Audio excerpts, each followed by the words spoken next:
Night Story. The Haunting of Birchwood House. Sarah had always been fascinated by old, decrepit houses, the kind that seemed to whisper secrets through their weathered walls. As an up-and-coming filmmaker specializing in documenting abandoned places, she saw the potential for her next big project when she stumbled upon Birchwood House, an eerie, forsaken home on the outskirts of her hometown. The locals spoke of Birchwood House in hushed tones, spinning tales of its dark past. Undeterred by the legends, and motivated by the potential for a breakthrough short film, Sarah decided to document her exploration of the house.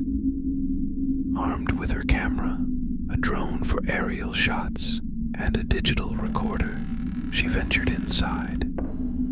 The air was thick with the scent of decay, and the floorboards groaned under her feet as she navigated the dimly lit corridors. In the living room, she found an old leather-bound journal, its pages yellowed with age.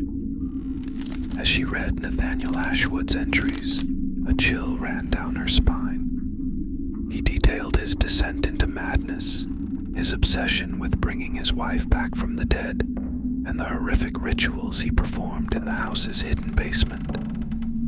Determined to uncover the truth, Sarah descended the narrow, creaking staircase to the basement. The air grew colder, and a sense of foreboding enveloped her. In the flickering light of her flashlight, she saw the remnants of a ritualistic circle etched into the stone floor. Strange symbols adorned the walls, and at the center of the circle lay a tarnished silver locket. As she reached for the locket, a blood-curdling scream echoed through the basement, and the temperature plummeted. Sarah's breath formed clouds of mist as she turned to see a shadowy figure materializing in the corner. It was Nathaniel, his eyes hollow and filled with torment. He reached out to her, his voice a guttural whisper, begging for release. Terrified yet resolute, Sarah realized she needed to end the ritual that had bound Nathaniel's soul to the house. Recalling the incantations she had read in his journal, she began to chant. The walls shook, and an otherworldly force seemed to resist her efforts, but she persisted. Finally, with a deafening roar, the circle shattered, and Nathaniel's anguished wail faded into silence. The oppressive atmosphere lifted, and the basement felt lighter, almost peaceful. Sarah pocketed the locket and made her way back upstairs. As she stepped out into the sunlight, she glanced back at Birchwood House. It seemed less menacing now, just another relic of the past.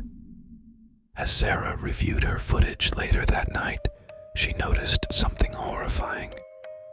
In the final frames, just as she had left the house, the camera had captured a fleeting image of a woman's face peering out from an upstairs window.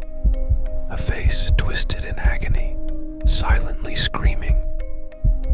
Sarah's blood ran cold as she realized that Nathaniel's wife had never left. Her spirit remained trapped, forever bound to Birchwood House. Suddenly, Sarah's camera screen flickered and went black. She heard a whisper, barely audible but unmistakable. "You're next." The room temperature dropped, and Sarah felt an icy grip around her neck. She tried to scream, but no sound escaped. The screen blinked back on, showing Sarah's terrified face as a shadowy figure loomed behind her.